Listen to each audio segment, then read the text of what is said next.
Halo, tema kali ini yaitu tentang demensia dan kecakapan komunikasi. Bagaimanakah demensia itu? Banyak yang berpendapat demensia adalah kondisi penuaan wajar, seperti wajar dialami lansia, tidak perlu periksa atau berobat.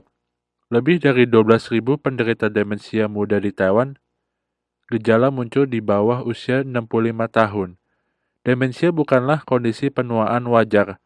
Banyak jenis penyakit bersifat progresif atau perlahan. Demensia itu kombinasi dari berbagai gejala. Tak hanya disebabkan dari satu penyakit, namun dari berbagai penyakit. Apa saja gejala demensia? Demensia mempengaruhi daya ingat, bicara, kepekaan, daya hitung, pengambilan keputusan, daya berpikir, dan konsentrasi. Terdapat penurunan kemampuan. Kepribadian juga berubah. Terkadang muncul delusi atau halusinasi. Mempengaruhi juga kemampuan kerja dan interaksi sosial. Misalnya pensiun, anak-anak jauh dari rumah, dia tinggal sendirian. Tentu berpengaruh pada interaksi sosial. Bagaimana membedakan demensia dan pikun? Pikun biasanya juga mudah lupa, namun jangan terlalu khawatir. Meski lupa, namun setelah diingatkan akan ingat kembali. Bukan suatu masalah. Namun, penderita demensia bisa lupa keseluruhan pada apa yang pernah dikatakan, dilakukan, meskipun sudah diingatkan. Dia akan tetap mengelak. Jadi, tingkat kelupaan pada daya memori bisa sampai tahap ini. Misal, saat tes daya memori, pada lansia umumnya meski tua, tapi masih ingat sebagian. Tapi penderita demensia, dia lupa keseluruhan. Sudah atau belumnya melakukan tes juga tidak ingat. Tingkat lupa pada pikun dan demensia berbeda. Demensia di Taiwan atau seluruh dunia sangat parah. Saat ini ada 270.000 lebih penderita demensia di Taiwan. Yang dikhawatirkan jumlah penderita demensia bertambah pesat. Kira-kira bertambah 10.000 orang dalam setahun. Diperkirakan tahun 2061 bisa mencapai 850.000. Saat ini ada 270.000 sama dengan jumlah penduduk di Chiai. Seluruh dunia berkisar ada 50 juta penderita demensia dan masih bertambah cepat. Hingga tahun 2025, penderita demensia bisa mencapai 100 juta lebih. Sedunia, tiap 3 detik bertambah satu penderita baru. Selanjutnya, mari kita lihat 10 tanda-tanda demensia. Mungkin terlihat di sekitar Anda, atau orang tua di rumah Anda, teman akrab, harap diperhatikan apakah ditemui tanda-tanda ini. Jika ada, segeralah ke rumah sakit. Pertama, daya ingat. Penurunan daya ingat berpengaruh dalam kehidupan. Misalnya berulang kali membeli jenis sayur serupa. Dalam kulkas ada 10 buah kol. Dia akan tanya, siapa yang membeli? Misal, lupa sudah minum obat sakit jantung, minum lagi. Ini berbahaya. Kedua, kesulitan membuat perencanaan atau menyelesaikan masalah. Misalnya menumpahkan segelas air, tindakannya justru membuat lebih berantakan, sehingga sering merepotkan. Contoh kerepotan yang dialami kami. Tidak sengaja mengompol membasahi sofa. Maksud hati membersihkan justru membuat semakin kotor dan membaui seluruh ruangan. Ini sangat merepotkan keluarga. Ketiga, hal yang tadinya bisa dia lakukan jadi sulit. Ada salah satu kisah, pasien awalnya supir taksi, suatu hari dia tanya sang istri, pedal gasnya mana? Ini tidak seharusnya terjadi padanya. Keempat, tidak kenal waktu, tempat, bahkan orang. Awalnya akan bertanya tahun berapa, jam pagi atau sore, baginya tidak jelas. Jika tanya dia tahun berapa, jawabannya mungkin tahun 1970, 1980. Untuk tempat, awalnya dari tempat terjauh hingga terdekat akan semakin lupa. Pasar, taman, bahkan depan rumah juga lupa. Jadi sering timbul masalah tersesat, lupa jalan pulang. Kelima, kesulitan dalam pengenalan visual dan ruang. Terdengar abstrak. Misalnya ketika ia lihat dirinya dalam cermin dianggap orang lain yang sedang menegurnya. Contohnya ketika saya menemani nenek naik lift, nenek menghadap cermin dan memulai mengobrol sendiri. Kamu juga datang ya, ungkap nenek. Ketika akan keluar lift, nenek juga bilang di sebelah itu juga boleh keluar. Terhadap tampilan abstrak seperti ini, dia tidak tahu bahwa itu adalah bayangannya sendiri. Yang harus diawasi juga ketika turun tangga, terlebih pada lantai satu warna. Akan membuatnya kesulitan membedakan tapakan tangga. Bisa berbahaya. Keenam, kesulitan memahami dan mengungkapkan pembicaraan.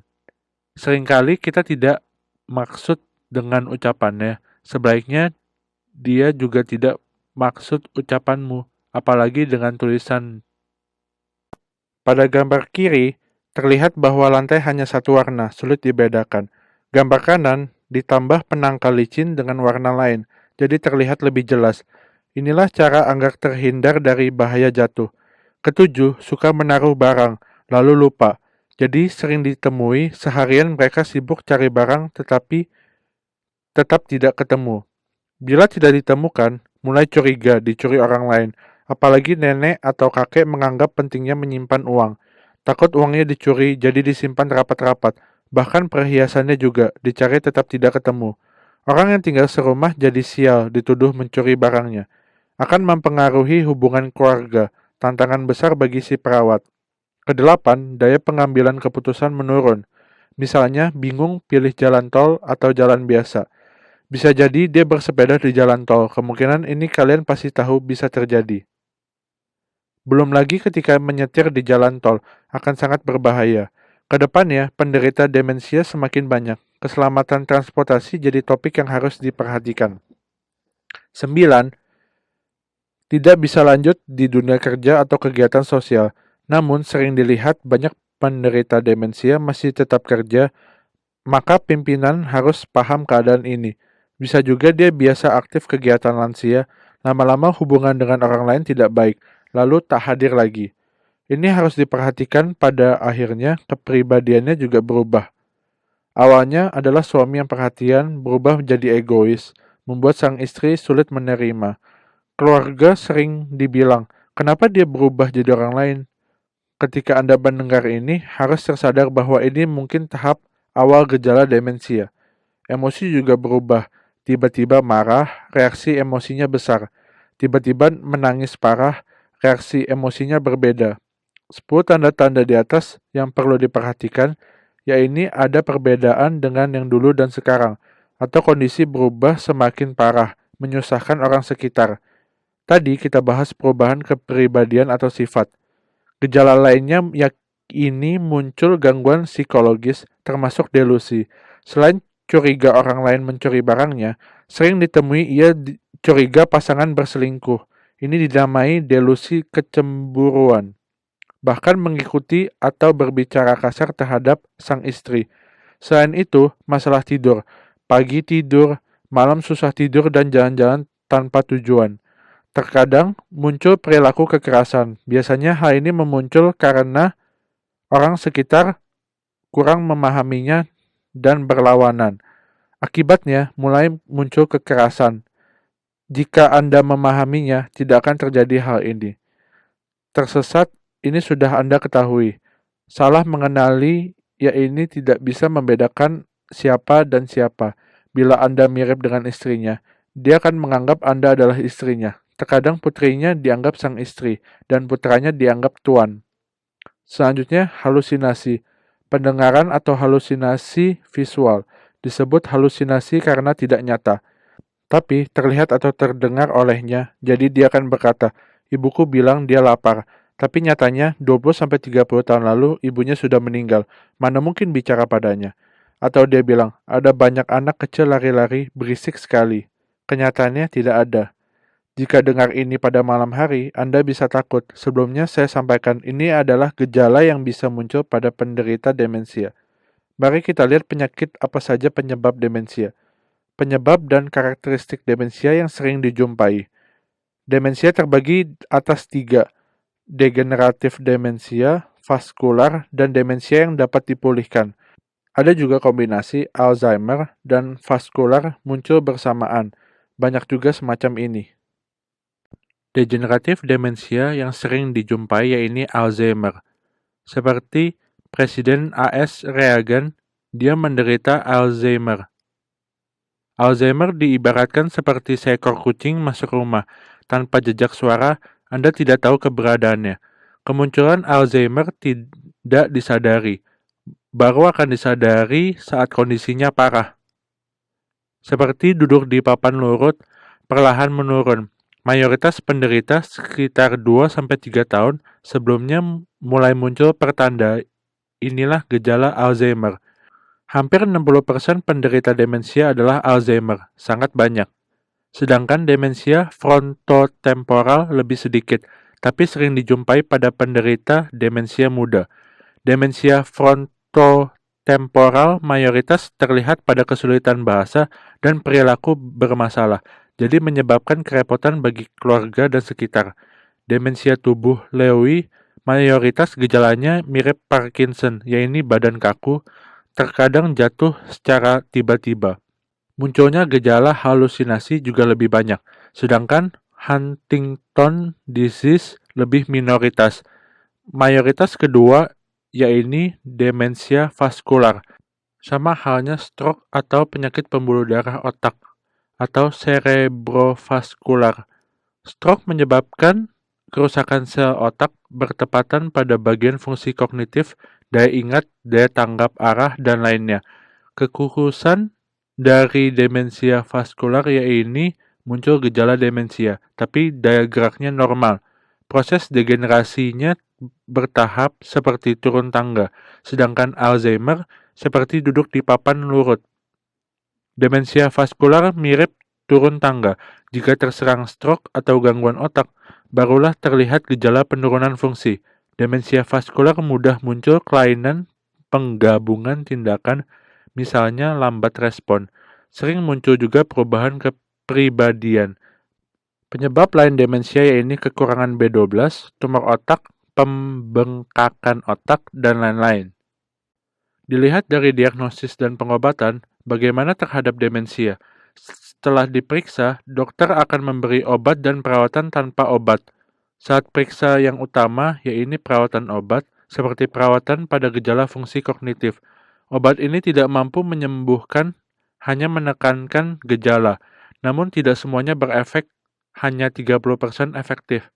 Efektif bukan berarti menyembuhkan, hanya memperlambat gejala, juga menjaga kondisi stabil. Kedua, pengobatan pada gejala gangguan psikologis, misalnya menekankan gejala delusi atau halusinasi yang parah. Perawatan tanpa obat atau non-medis meliputi terapi, musik, seni, nostalgia, atau masa lalu. Tahap demensia mulai dari tahap dini hingga berat, berjalan sekitar 8-10 tahun. Ada yang lebih singkat atau lebih lama. Pada tahap ringan ada gejala MCI, gangguan kognitif. Belum sampai pada tahap demensia, namun sudah ada gangguan daya ingat. Dari 10-15% kasus MCI berubah jadi demensia. Bila sejak awal ditemui gangguan daya ingat, lebih baik segera periksakan diri. Tahap demensia mulai dari gangguan kognitif, gejala psikologis, kesulitan daya gerak, kedepannya akan semakin parah. Tapi perkembangan gejala psikologis tidak tentu. Misalkan demensia frontotemporal, perilaku pada tahap awal sangat parah. Jadi berdasar diagnosa yang berbeda, perkembangan penyakitnya juga berbeda. Orang umumnya menganggap gejala awal ada kelainan daya ingat, tapi belum tentu. Daya ingat pada demensia frontotemporal termasuk normal. Jika ingin tahu lebih awal apakah Anda kemungkinan demensia, bisa periksa ke dokter ahli saraf atau neurologi. Silahkan kunjungi situs Pusat Dukungan Sosial bagi Demensia untuk cari info tentang klinik atau dokter tujuan yang sesuai.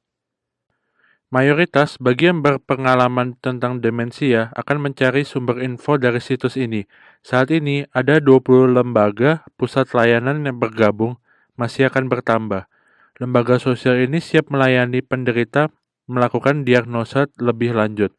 Jika hasilnya normal, akan dilakukan terapi pencegahan. Jika positif, demensia akan diberikan terapi perawatan. Ada juga layanan hotline bagi layanan pemerhati demensia, siap memberi info layanan tepat yang dibutuhkan bagi pasien demensia. Silahkan hubungi 0800 474 580. Saluran ini siap membantu berbagai soal terkait demensia. Barusan dibahas pencegahan dini demensia. Banyak anggapan langkah ini cukup dilakukan saat masa tua. Saya jelaskan, pencegahan pada saat lansia tergolong terlambat, harus dimulai sejak usia muda.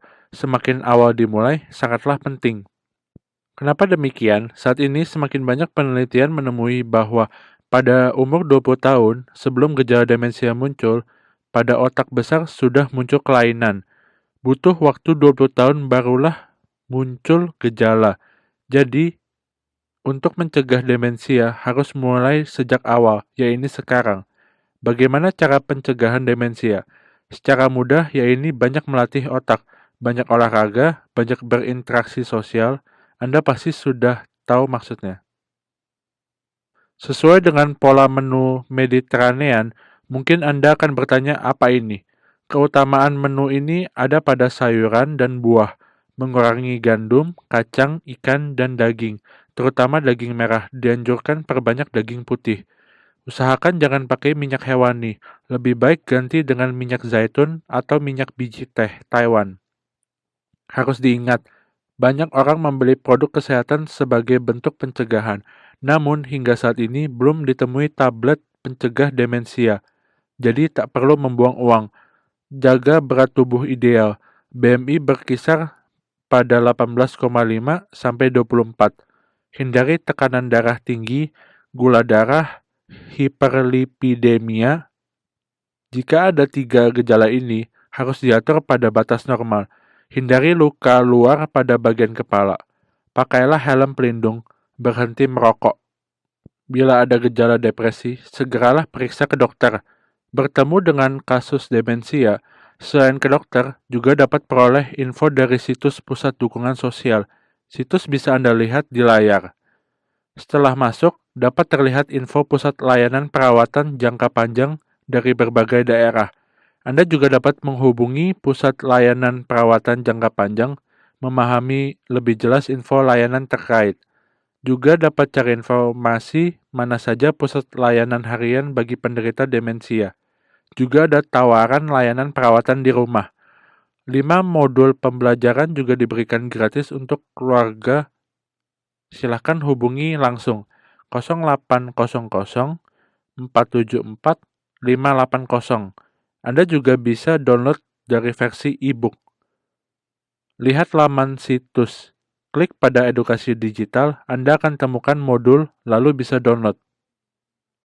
Tiap wilayah juga mengadakan berbagai macam kelas bimbingan untuk keluarga.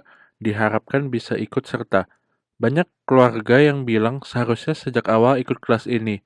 Bila tahu lebih awal akan lebih paham cara berinteraksi dengan pasien dan terhindar dari perselisihan. Ketika merawat pasien harus membawa tujuan, prinsip dasar, dan sikap bagaimana. Mari kita lihat dulu langkah perawatan demensia, dari mulai tahap dini hingga akhir. Pada tahap dini, Anda merasa pasien normal, tapi bisa terjadi kemungkinan pasien tersesat, makan obat tikus, atau membakar rumah. Jadi lebih perlu perawatan bentuk psikososial dan kondisi tubuh, misalnya menyuapi, memandikan, memindah posisi badan. Ini biasanya dilakukan untuk pasien kondisi menengah berat. Sering kita salah paham, kondisi fisik bagus tidak perlu perawatan. Sebenarnya salah. Justru resikonya sangat besar, butuh perawatan psikososial. Ketika masuk tahap menengah ke berat, lebih butuh perawatan fisik. Pada tujuan perawatan demensia, mayoritas keluarga ingin membuat pulih pasien. Hal ini sebenarnya sulit. Target ini kita letakkan dulu agar pasien dan keluarga bisa hidup bahagia. Menjaga kondisi fungsional, maksimalkan penggunaannya, penuhi kebutuhannya, perlambat penurunan fungsi atau degradasi. Bila bisa mencapai ini, sudah sangat baik.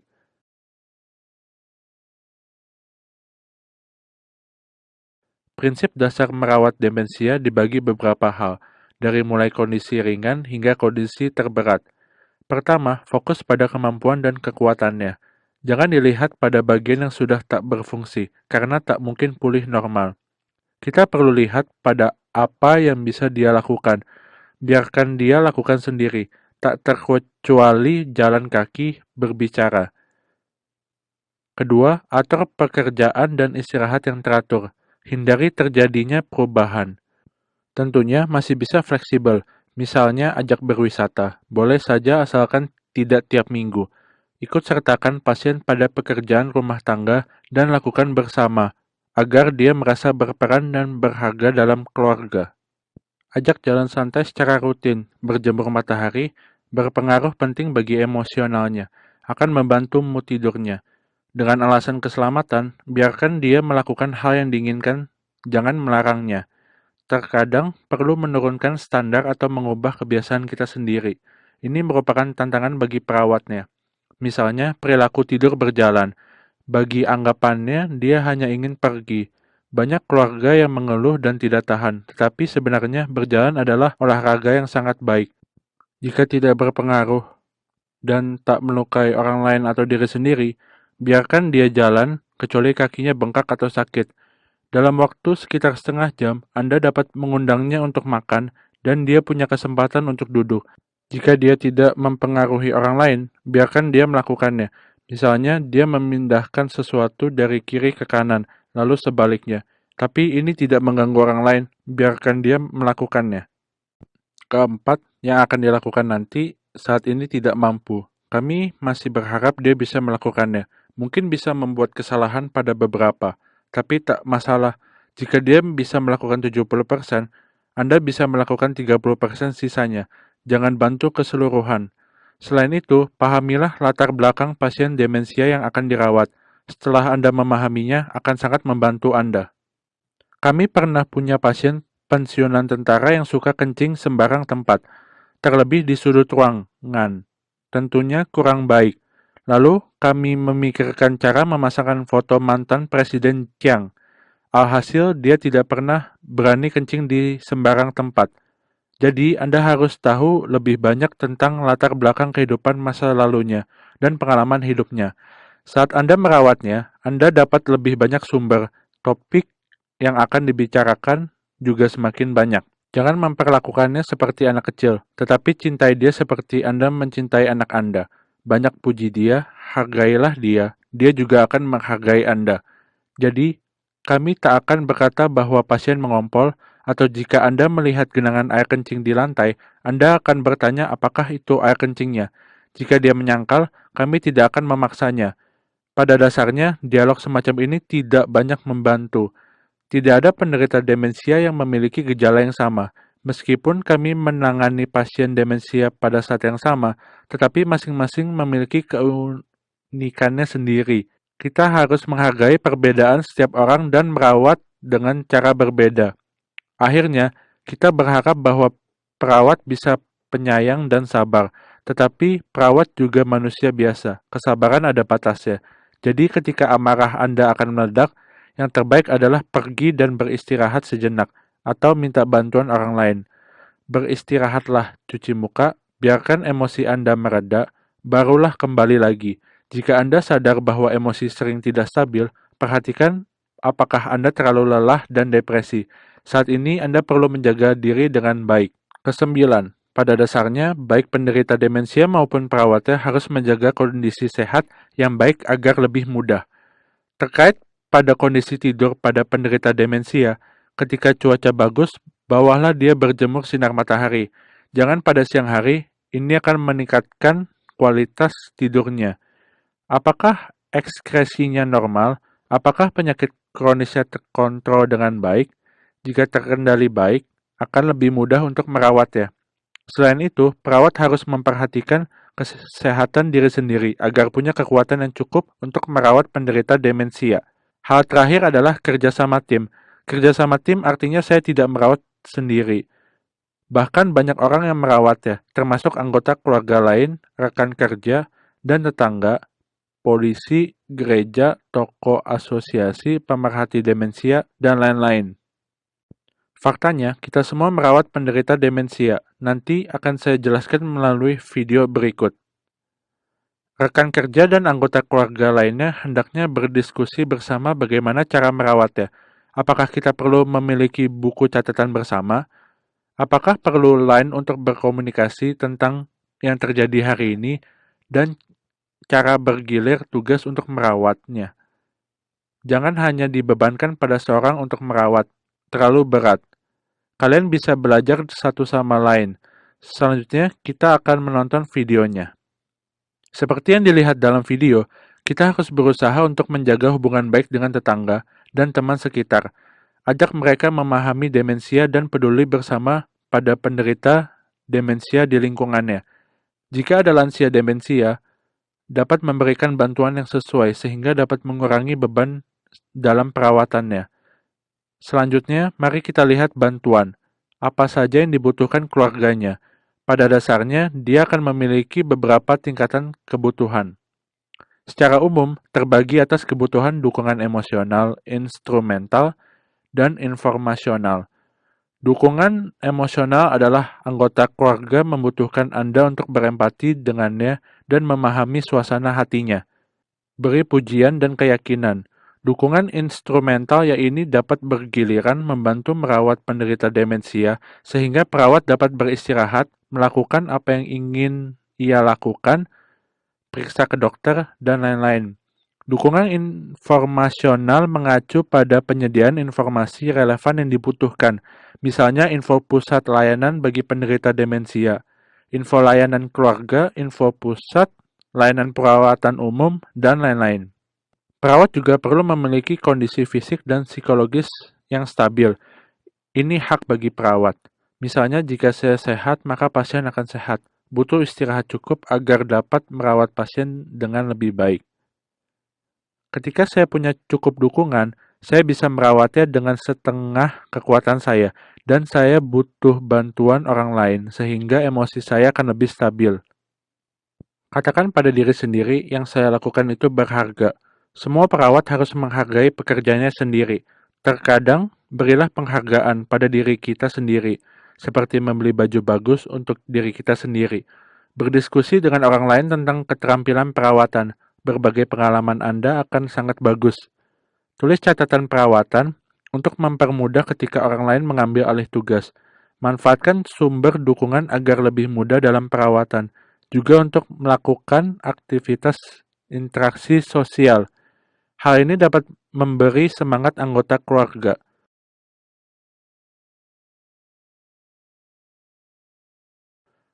Hal yang lebih serius yaitu etika perawatan.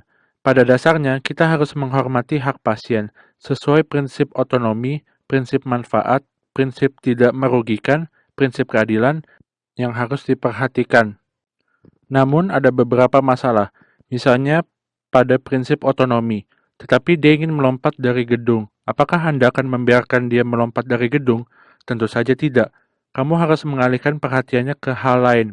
Misalnya, jika Anda tahu dia suka makanan coklat, katakan bahwa di sini ada coklat enak. Tanya apakah ingin makan. Ayo makan coklat bersama untuk mengalihkan perhatiannya. Misalnya, saya bantu menggantikan pampersnya di depan orang banyak agar lebih cepat. Bagi sang pasien, tindakan ini kurang sopan, tetapi lebih praktis bagi perawat. Jangan perlakukan pasien seperti anak kecil.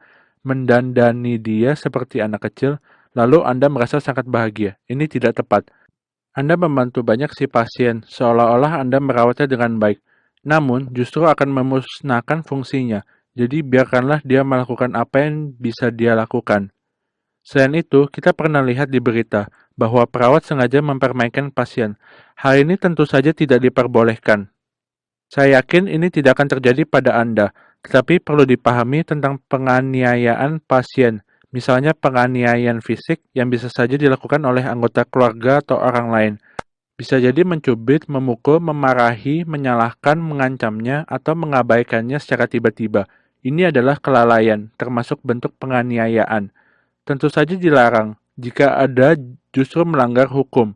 Mengenai tindak pengekangan terbagi menjadi pengekangan fisik dan pengekangan kimia. Semua orang tahu bentuk pengekangan fisik. Pasien akan diikat atau cukup dibatasi ruang geraknya.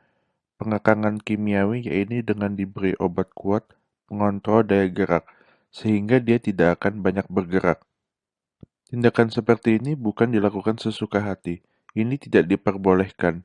Menurut aturan berlaku, tindakan tersebut hanya dapat dilakukan sesuai anjuran medis. Di sisi lain, penderita demensia juga menghadapi masalah hukum.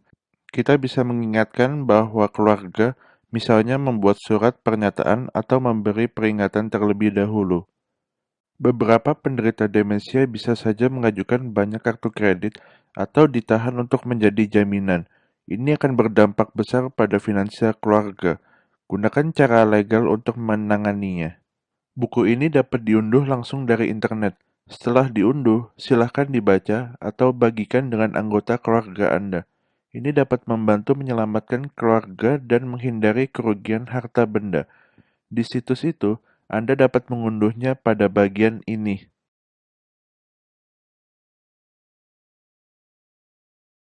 Saat kita merawat pasien demensia, kita perlu berteman baik dengan mereka. Bagi anggota keluarga, sangat sulit berteman dengan penderita demensia, karena mungkin ada persoalan pada hubungan dengan keluarga.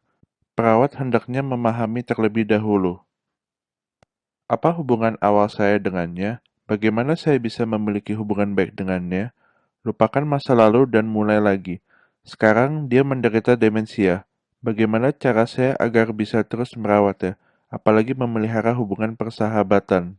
Bagaimana cara menjaga hubungan pertemanan yang baik dengannya? Intinya, harus lebih memuji dan menghormatinya.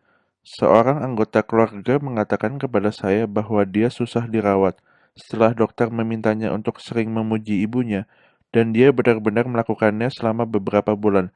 Ternyata sangat membantu. Dia berkata, setelah saya banyak memuji ibu saya, amarahnya menjadi jauh lebih baik dan lebih mudah dirawat. Ketika Anda belajar untuk merawat pasien demensia, sering memberi pujian akan sangat membantu. Hormati dia. Anda juga bisa menggunakan beberapa metode nonverbal seperti membantunya memijat, menepuk bahunya, dan memegang tangannya. Senyuman Anda sangat penting. Pasien mungkin tidak mengerti apa yang Anda bicarakan, tetapi senyum Anda membuatnya berpikir bahwa Anda ramah.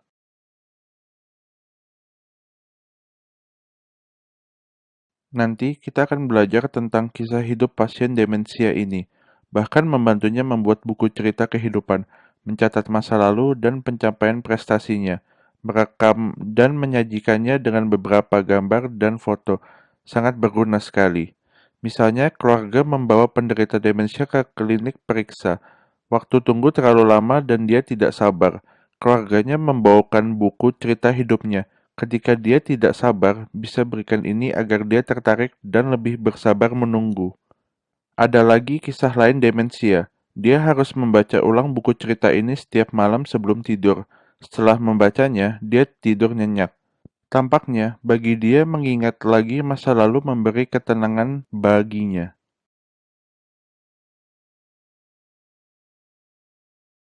Empati sangatlah penting. Berempati berarti ingin memasuki dunianya.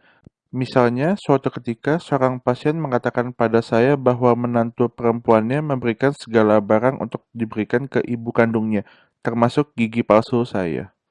Biasanya, kita tertawa sambil berkata, mana mungkin gigi palsu Anda bisa diberikan kepada orang lain? Tapi saat itu, reaksi saya adalah bertanya, jika Anda tidak memiliki gigi palsu, bagaimana ketika Anda makan? Jika Anda ingin memasuki alam pikirnya, bayangkan bahwa dia tidak memiliki gigi palsu. Apa yang akan terjadi padanya? Nenek berkata, "Iya, aku jadi tidak bisa makan." Saya berkata, "Saya siapkan makanan yang lebih lembut untukmu ya. Lalu untuk gigi palsu, saya minta bantuan ke putramu." Dengan cara ini, dia merasa telah terayomi dan terjaga. Faktanya, gigi palsu itu masih ada di dalam mulutnya.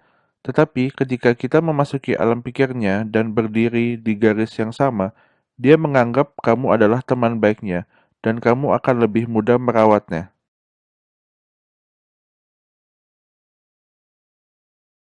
Lalu, apa saja masalah komunikasi yang sering terjadi?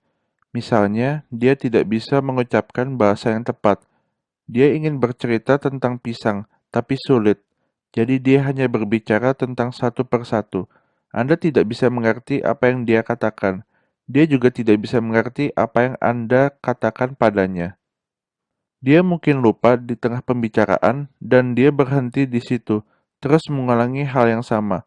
Perlahan, kemampuannya membaca dan menulis akan menurun, atau dia tidak bisa mengekspresikan emosi. Misalnya, jika dia sangat menyukaimu, dia tiba-tiba memeluk dan menciummu, tapi kamu juga kurang begitu akrab dengannya. Terakhir, bicara tentang omong kosong yang tak terjadi sama sekali, tapi seolah-olah nyata. Misalnya, Anda bertanya kepadanya, apa yang dia makan untuk sarapan pagi? Dia bilang makan steak. Steak ikan kerang untuk sarapan, tapi nyatanya tidak. Masalah lainnya adalah ketika pasien Anda mengalami gejala gangguan psikologis. Selanjutnya, kita lihat kecakapan dalam berkomunikasi. Pertama, gunakan kata-kata yang mudah dipahami oleh lansia, karena kemampuan lansia secara bertahap akan menurun. Jadi, pada tahap ringan, sedang, dan berat, pakai cara berbicara yang berbeda. Isi topik dan tingkat kesulitan komunikasi juga akan berubah. Jadi, perawat perlu mengamati pasien demensia yang sedang ditangani, sampai di mana kemampuan bahasanya, kata-kata apa yang bisa mudah dia mengerti. Ketika Anda berbicara dengannya, sebaiknya dapatkan perhatiannya terlebih dahulu.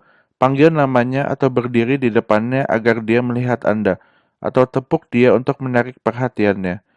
Cara lainnya adalah buat konten percakapan sesingkat mungkin atau sesuaikan dengan benda yang ada. Misalnya, Anda ingin bertanya kepada nenek apakah dia ingin makan pisang. Bertanyalah sambil tunjukkan pisang pada nenek. Satu persatu, langkah per langkah. Jika Anda berkata maju, belok kanan, lalu kiri, dia tidak mungkin paham. Jadi Anda harus menuntunnya selangkah demi selangkah. Katakan secara langsung apa yang sedang terjadi. Katakan padanya, siapa aku? Aku Tang Liu. Siapa ini? Siapa itu? Dan bilang secara langsung apa yang sedang kita lakukan sekarang. Jangan membuat pertanyaan. Ujian adalah metode yang umum digunakan oleh perawat, tetapi tidak berguna untuk penderita demensia. Anda bertanya siapa orang ini dan siapa orang itu. Jika pasien tidak bisa menjawab, Anda tidak akan memberi makanan. Ini tentu tidak diperbolehkan. Kita harus memberitahunya secara langsung siapa orang ini, di mana kita berada, dan sebagainya. Beritahu pasien dengan jelas. Hal lainnya adalah hindari untuk mengajarinya, jangan menyalahkan dan mengoreksi. Ini tidak terlalu membantu. Misalnya, jika Anda mengatakan kepadanya, Anda sudah pernah bilang berpuluh ribu kali, tolong jangan katakan ini lagi ya. Baginya, dia seperti kaset piringan CD yang rusak, tidak dapat diubah. Anda hanya dapat menyesuaikan dengan cara lain. Misalnya, dia akan mengucapkan hal yang sama. Anda dapat menggunakan suatu aktivitas untuk mengalihkan perhatiannya, tapi harus diperhatikan apakah hal yang diulanginya itu nyata diperlukan. Misalnya, saat dia mau ke toilet, apakah dia benar-benar butuh ke toilet? Harus dipastikan dulu.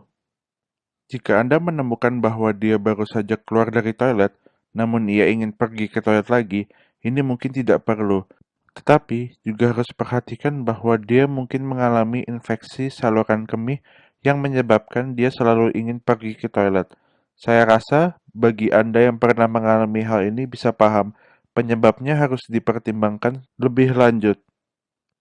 Selain itu, beberapa orang akan menggunakan ancaman, terutama di bawah naungan suatu badan tertentu. Mereka mungkin mengatakan pada pasien bahwa jika tidak menurut, bahwa putranya tidak akan datang menemuinya. Ancaman ini harus dihindari. Saya pernah melihat penderita demensia. Perawat mengatakan kepadanya, "Nenek baik, jangan rewel ya." Lalu raut wajah muka nenek pun berubah kecewa, memberitahu pengasuh untuk tidak berbicara seperti itu. Dia demensia, tapi dia tahu jelas ketika perawat memperlakukannya seperti anak kecil, hal ini tidak tepat. Seringkali pengasuh berkata ke pasien, "Jangan begini, begitu. Ini itu salah."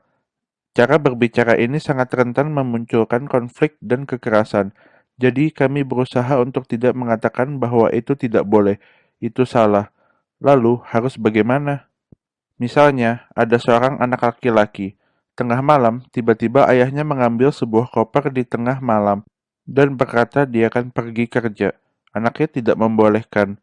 Lalu keduanya bertengkar. Selanjutnya, anaknya memakai cara lain. Ketika ayahnya bangun di tengah malam dan mengambil koper, anaknya berkata, "Ayah mau pergi kemana?" Ayah bilang, "Mau bekerja." Lalu anak berkata, "Baiklah, aku akan siapkan dulu kue dan susu untukmu."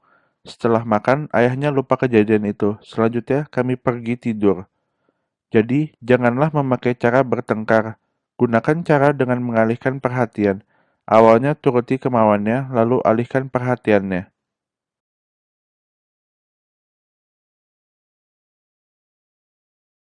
Ketika terjadi beberapa masalah, hal pertama yang harus kita cermati adalah temukan kemungkinan alasannya, lalu analisa penyebab dari masalah tersebut. Misalnya, jika dia jalan sana-sini tak berhenti, Anda harus analisis apa penyebabnya. Misalnya, dia ingin buang air kecil, dia sakit perut, dia ingin keluar, dan lain-lain. Apakah penyebabnya, atau adakah pihak yang membuatnya cemas? Setelah Anda memahami penyebabnya, Anda dapat mengatasinya. Jika ternyata tidak ada alasan khusus, hanya cari perhatian. Tidak masalah selama tidak mengganggu orang lain. Saat kakinya lelah, Anda bisa coba mengalihkan perhatiannya agar dia bisa beristirahat. Pada dasarnya, Anda harus menerima bahwa penderita demensia memiliki masalah perilaku ini. Karena hal ini sangat normal, itu adalah masalah yang pasti dialami oleh penderita demensia. Kita juga perlu memperhatikan penggunaan obat penenang. Usahakan beri sesedikit mungkin. Bila kita ingin melihat kualitas pelayanan di panti, kita bisa melihat apakah mereka menggunakan banyak obat penenang dalam perawatannya.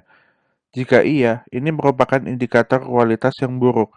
Artinya, dia tidak bisa menggunakan metode lainnya untuk memperbaiki kebiasaan perilaku pasien. Mari kita tonton video berikutnya untuk mempelajari cara mengikuti lalu mengalihkan perhatian, berempati dengan kebutuhannya saat ini, lalu mengalihkan perhatian melalui pengalaman hidup pasien. Mari kita lihat video ini. Dari video tersebut, Anda bisa melihat bahwa cara nenek dan anaknya sangat berbeda. Jadi, tentu saja yang harus kita pelajari cara yang dilakukan oleh sang anak.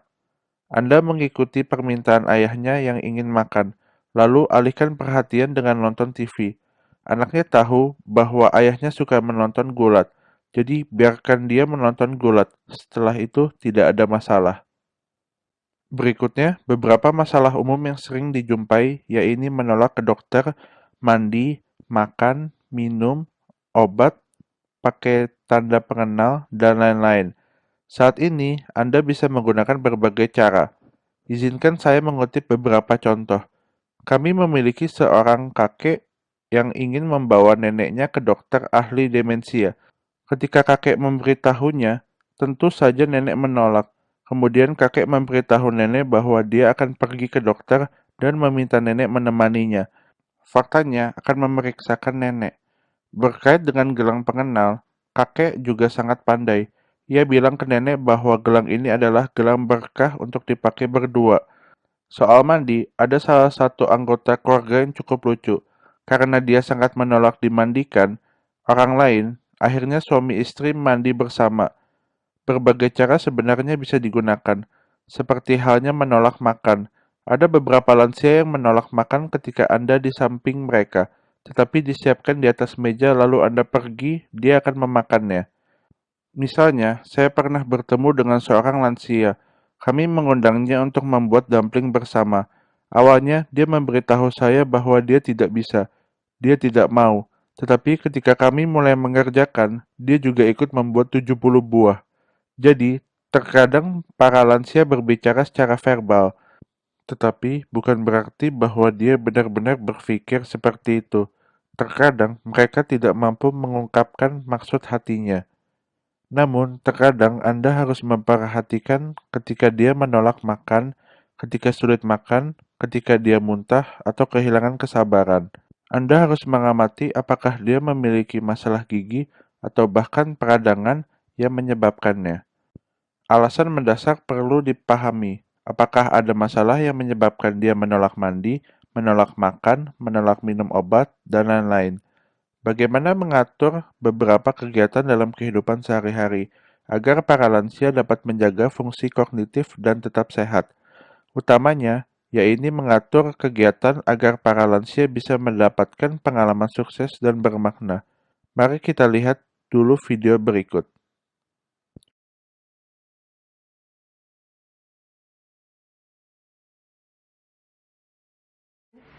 喂，妞妞，饭菜没？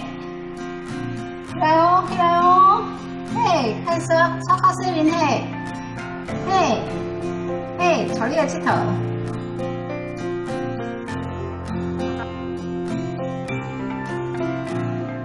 I don't even know your name.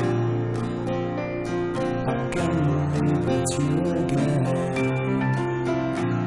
I'm sure I've heard your voice before. 爱囝上幸福， I'd 吼 like to feel a little 嘿， more. 你甲我洗菜哦，搞好诶。 I can't believe it's you again. 是哦，是啊。你帮我食饭来煮了。帮我呀。大海龙虾，大海龙虾。啊，对，别让我感。加个麻豆。 or I will die. I lose my head and you know why.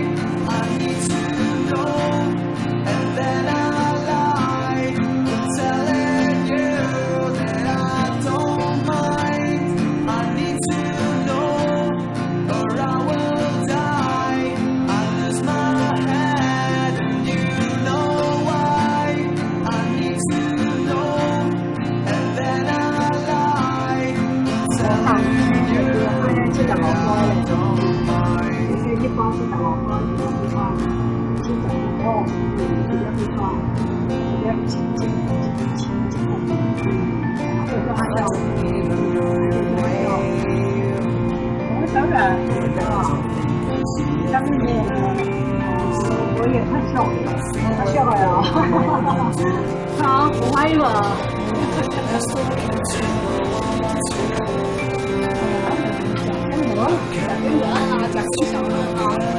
你们有没有见龙？有见龙。来来，有点不好意思。来，有没有见龙？有见我，有见我，就这个样。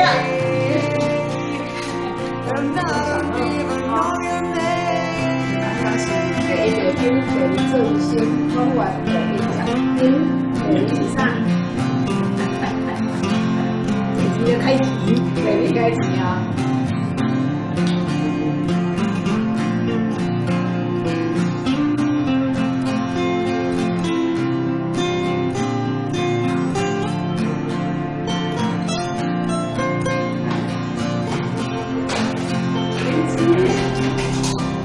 华鹤人。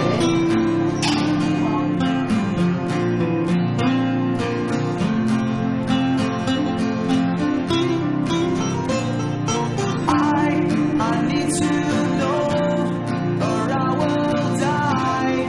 I lose my head and you know why. I need to know and then I lie. I'm telling you that I don't mind.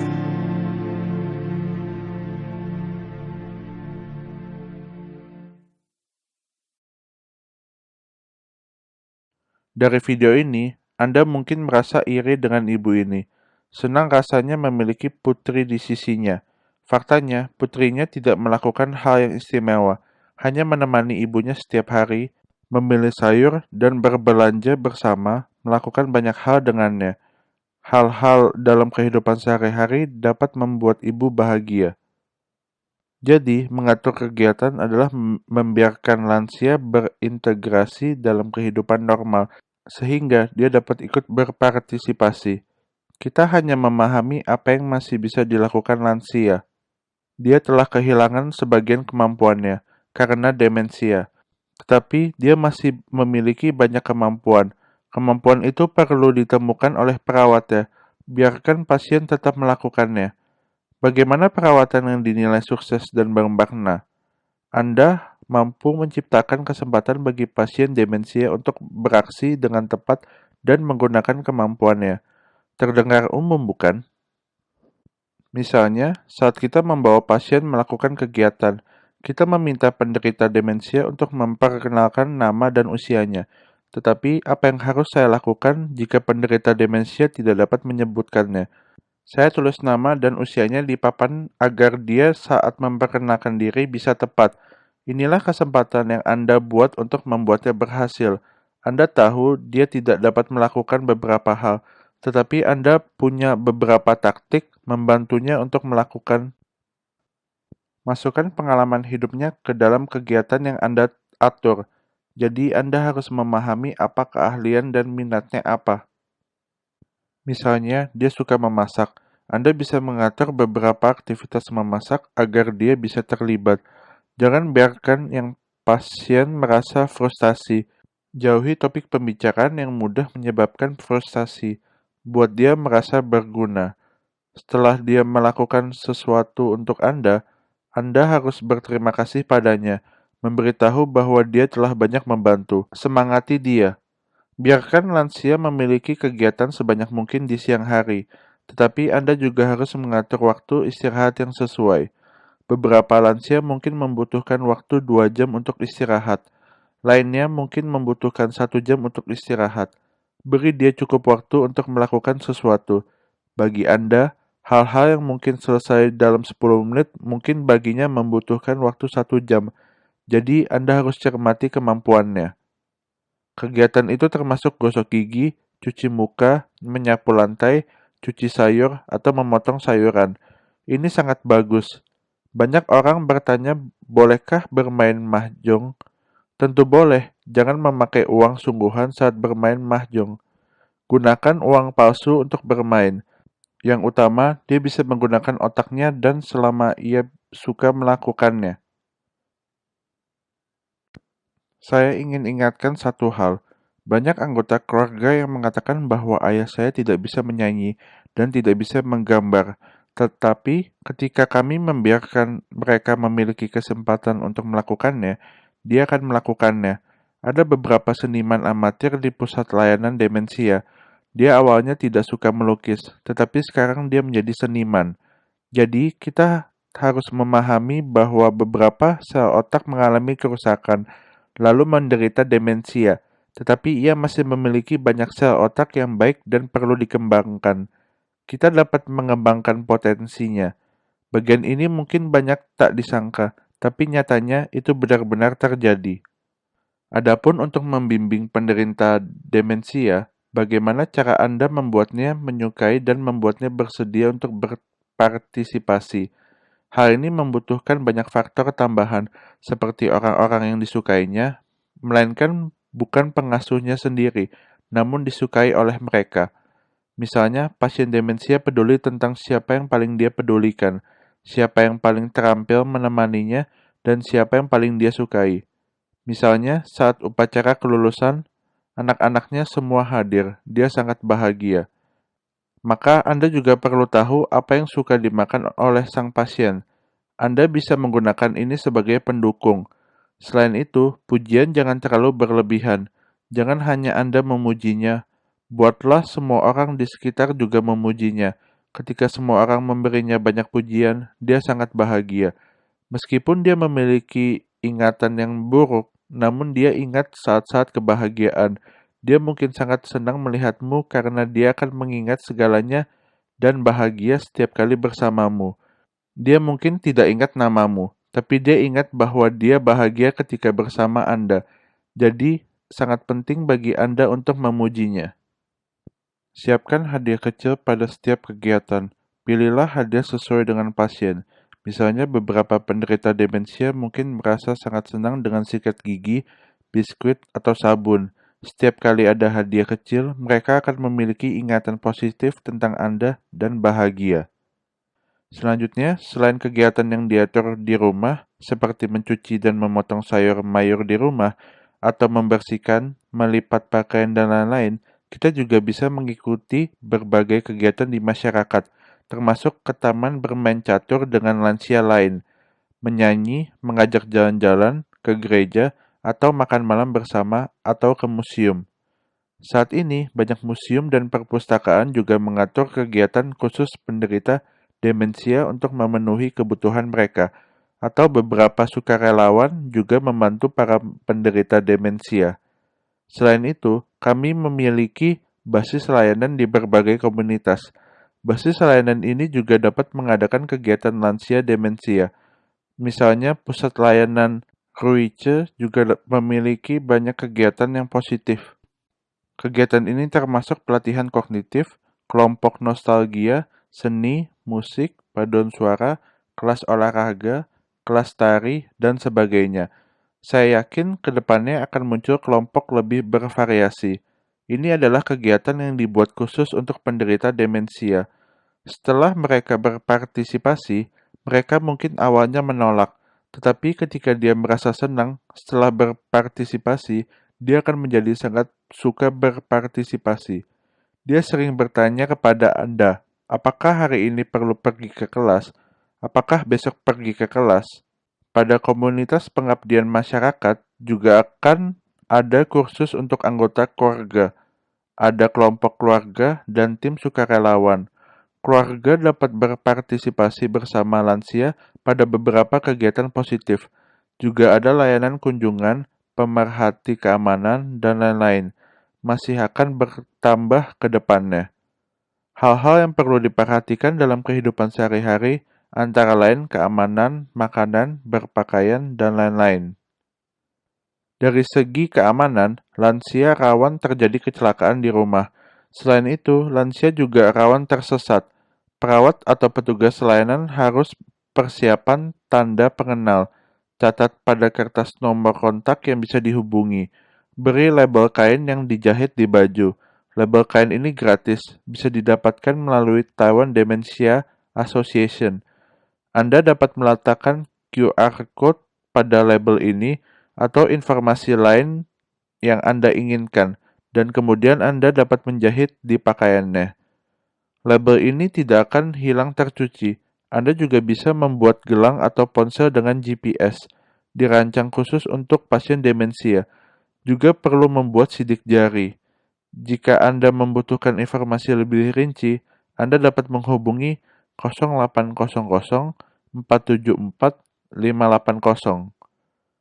Cegah terjadinya kecelakaan dalam rumah, misalnya jika takut rumah Anda terbakar atau banjir, Anda bisa gunakan kompor gas yang aman, detektor asap, bak mandi, atau penghenti air otomatis.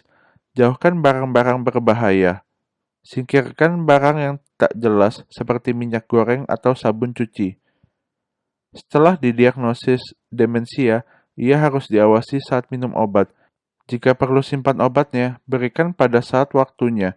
Buang barang kadaluarsa, karena ia tidak bisa membedakan mana yang kadaluarsa atau rusak. Jika dia masih mengemudi, simpan baik kuncinya, mencegah agar dia tidak berkendara sendiri. SIM bagi seorang penderita demensia bisa dinonaktifkan agar tidak bisa digunakan.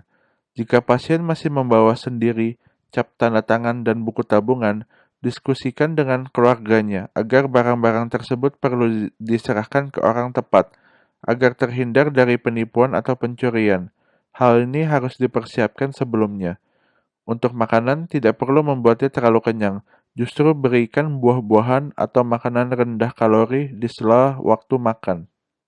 Para lansia sering lupa minum air putih dan mengalami dehidrasi, sehingga perlu diingatkan kepada lansia untuk sering minum air putih.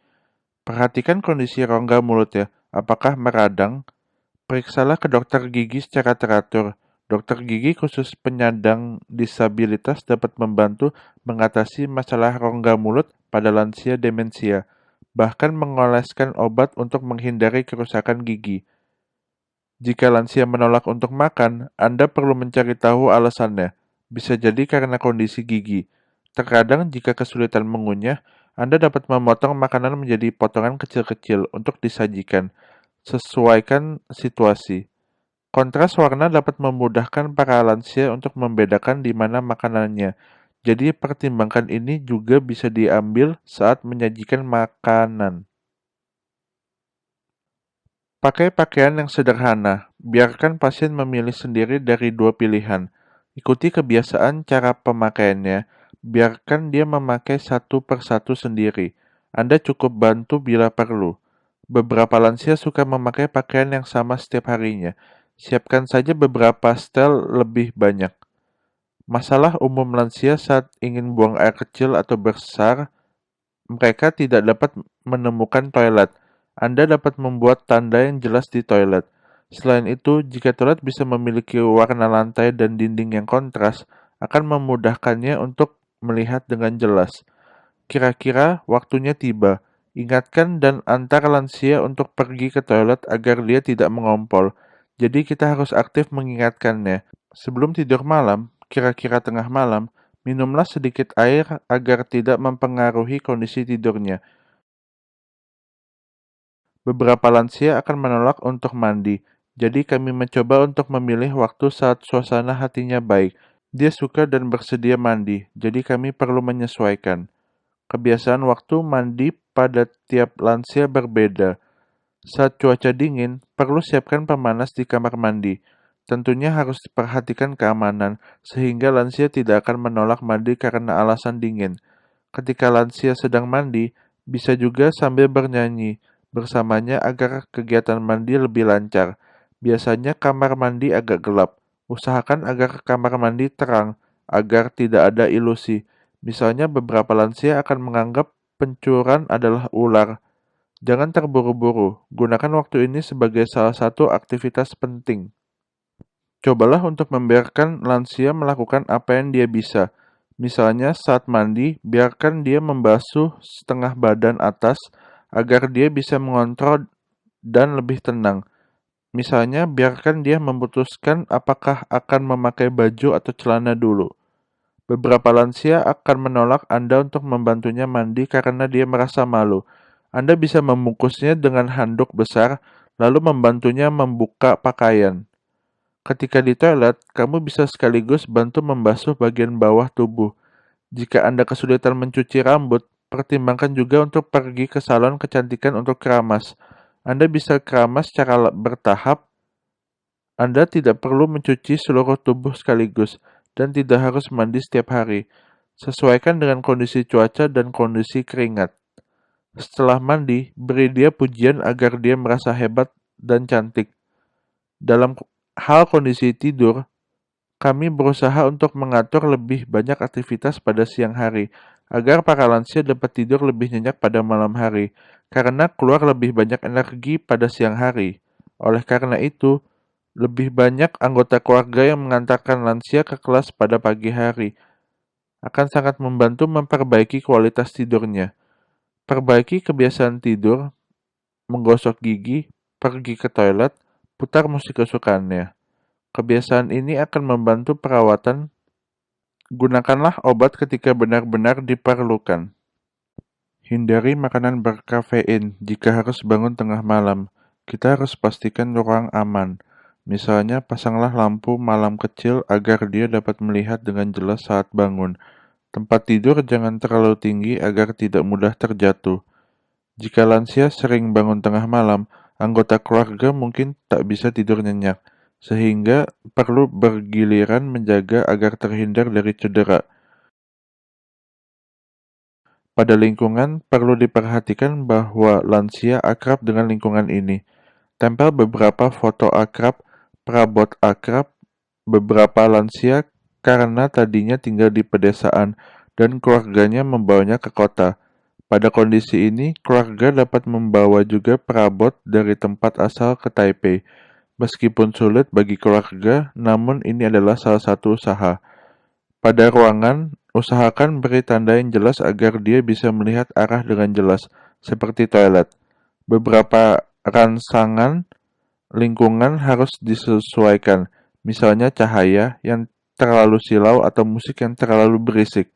Coba putar lagu-lagu nostalgia yang disukai oleh para lansia. Kurangi beberapa permukaan reflektif. Permukaan reflektif membuatnya merasa seperti melihat hantu, jadi cahaya harus cukup. Sebagai contoh, kita harus menggunakan kalender bulanan bergambar buah. Kelebihannya, ketika melihat buah, mengingatkan lansia pada musim, karena ingatannya dari masa lalu masih ada. Misalnya ketika melihat jeruk, dia tahu bahwa festival musim gugur menjelang tiba. Pelindung sudut mudah dibeli di toko.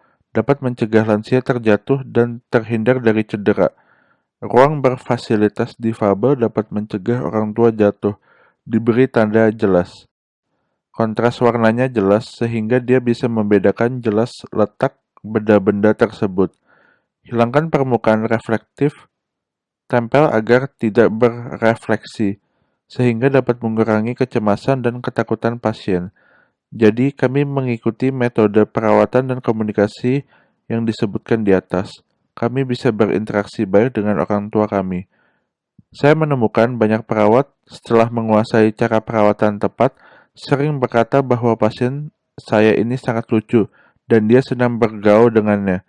Kami berharap semua lansia demensia punya kehidupan yang menyenangkan. Kami juga berharap pertambahan populasi demensia jangan meningkat terlalu cepat.